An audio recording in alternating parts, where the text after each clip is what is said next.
So today, I'm gonna walk through the old Westfield Mall here in Palm Desert, now officially known as the Shops at Palm Desert. The mall was in very, very big trouble a couple years ago, and it was bought roughly about a year ago by a company called Pacific Retail Capital Partners, LLC. That happened about a year, maybe a year and a half ago, and they came in, bought this failing mall. And as I'm outside here, you can take a look at the old movie theater, which is completely closed. Filmed this a long time ago, and I just thought I'd come back today and we'll see if things have improved at all at the Shops at Palm Desert, the old Westfield Mall. And I just checked the business hours. They don't even open till 11 o'clock. You can go in the mall, but the stores don't open till 11. They close at 8. Remember back in the day when I was a kid, the mall opened at like 9 o'clock in the morning, stayed open till 10 o'clock at night. Now 11 to 8, and we'll see if there's been any improvement, any renovations of the mall. I can tell you from looking at the outside here, it looks like it's just dilapidating even further. I mean, you can just see the parking lot, the cracks, the stains. It's old, it's decaying, and from the outside I don't see any improvement. I've shot this mall probably 2 or 3 times over the last 3 years. It's been in big trouble for many years, and we'll take a look at it today and let me know if you see any improvement, but I don't foresee much improvement.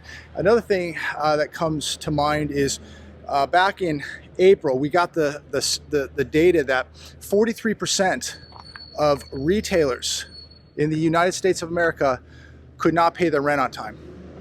That is concerning. And coming to this mall every now and then, filming videos and seeing what's happening here, I wonder today how many of these businesses that are here in this mall today are even paying their rent. How many are behind? How many months are they behind? So we can say, yeah, their stores open, they seem to be doing okay, but how many of them are paying rent? How many of them are late? It's shocking what is happening to the U.S. economy when this many retailers cannot even pay their rent on time or at all.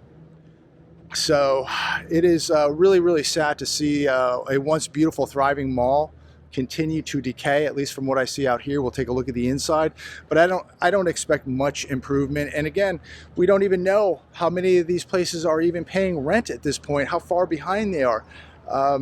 It's not a good sign, ladies and gentlemen.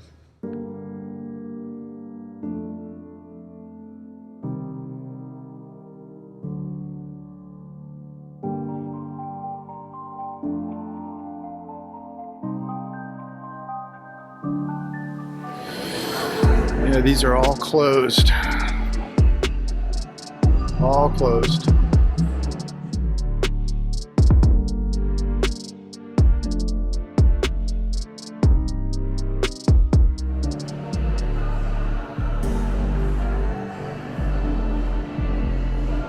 It's 10:15 in the morning and the stores haven't even opened up yet. JCPenney's isn't even opened up yet.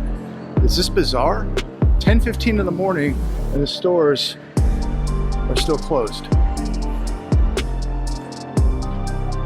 How do these places exist?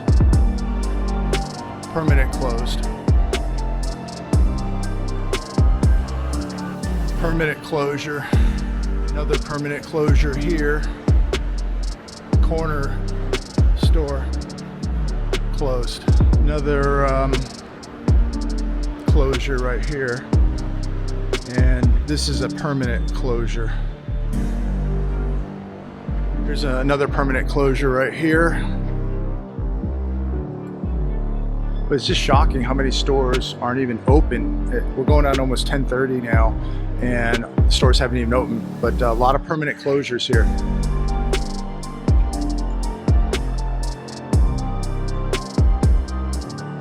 Here's another permanent closure right here. This one is gone. Things are not getting better. It's a big store. All this has been gone for years. This is literally 100 feet of frontage right here, and it's all gone.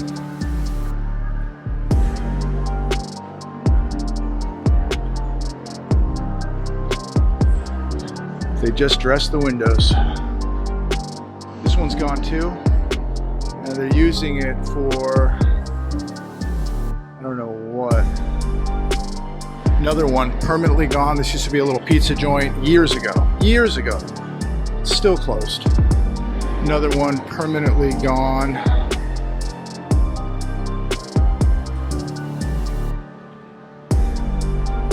Most of the people here are just couples that are just here exercising and walking the mall. These are not even customers. These are people that just older people that come here in the morning and just get their laps in, and they're just walking around. I believe this one is also empty now too. Was a jewelry store. Yeah, it looks completely gone. That's where the old Sears was. It's been gone for many years. Huge vacancy. Another one gone. Used to be a restaurant right here years ago. This thing's probably been vacant for 7-8 years.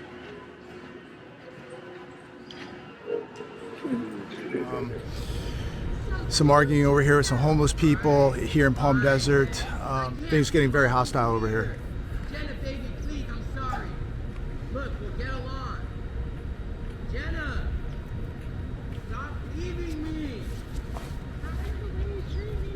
Jenna, I'm having a heat stroke over here. Bring me water. So you want me to just leave all this here, what I worked for all night? Dude, Jenna, please! Bring me water, please!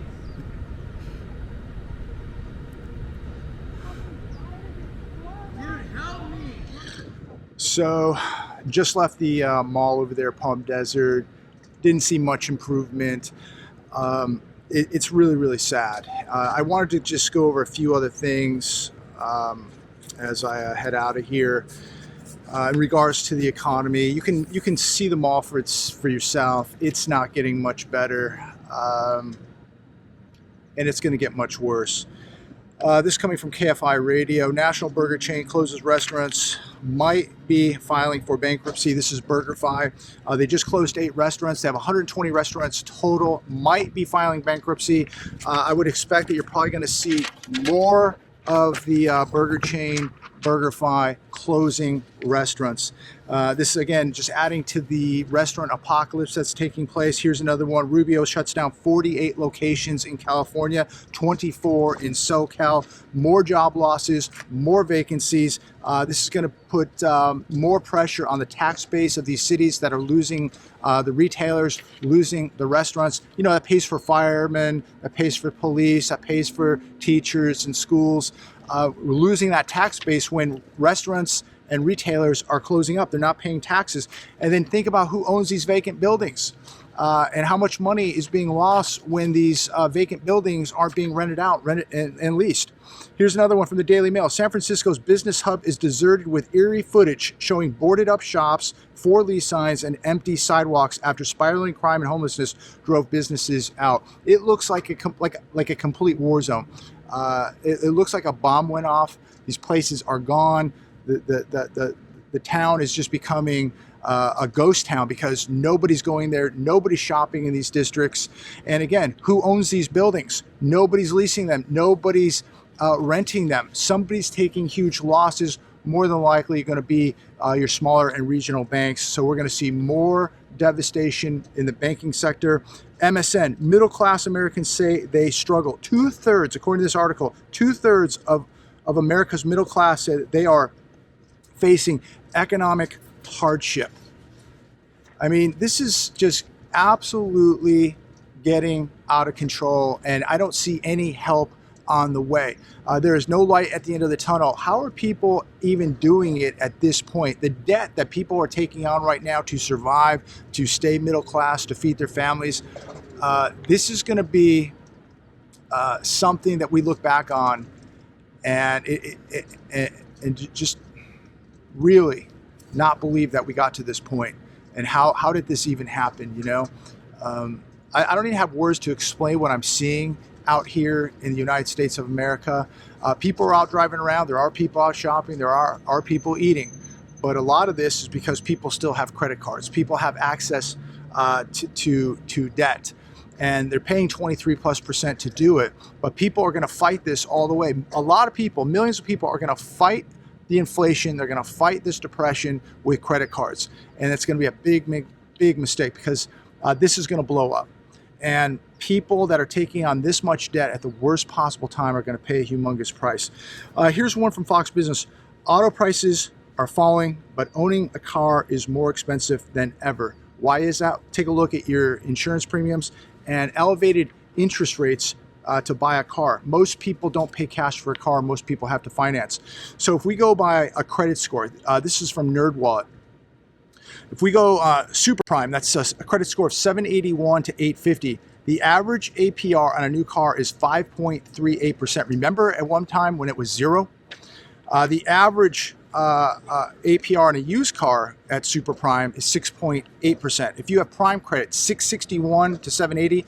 For a new car, you're paying 6.89%, 9.04% for a used car. Non-prime, 601 to 660. That's where a lot of people are sitting right now. For a new car, 9.62%. Used, 13.72%. Subprime, a lot of people falling into subprime now, and many more are going to be subprime. Well, if you want to buy a new car, that's 12.85%, 8.97% for a used car. Can you imagine the car payments people have right now? Deep subprime, 300 to 500 credit score. You're looking at, for a new car, you're going to be paying 5.62%. Used car, 21.57%. You're going to see a lot more cars sitting on the car lots, ladies and gentlemen, because people just cannot do this. This is just out of reach for so many people. And if you're buying a new car and you're paying 12.8 or 15.62%, you're playing Russian roulette, in my opinion. I think right now that cars are still overpriced, even though prices are coming down, the lots are filling up. These car prices are going to come down a lot more. But at these rates, and these are still very elevated car prices, people are just getting clobbered. Job openings fell again in April, hitting lowest level since February 2021, in a sign of labor market weakening. That's on Fox Business today. It slipped to 8.06 million jobs. I have to ask the question, what type of jobs are these? You know, they're mostly part-time, they're low-paying jobs. And how do we even know that there's really 8.06 million jobs out there? So many people I've read in articles, so many people have written me in the comments that have applied for multiple jobs, 100 jobs, 200 jobs. I've read articles where people have applied for over 300 jobs. Nobody ever contacted them. Nobody called them, not even an email. How many of these jobs in this so-called official data don't even exist? How many companies just put these jobs out there just to be relevant or to have your name and information on file, even though they don't really have a job for you? Most of this is fake, ladies and gentlemen. Unfortunately, I hate to say this, but the data that we're reading, that we're watching on the television, is extremely, severely manipulated to the point that it's fake.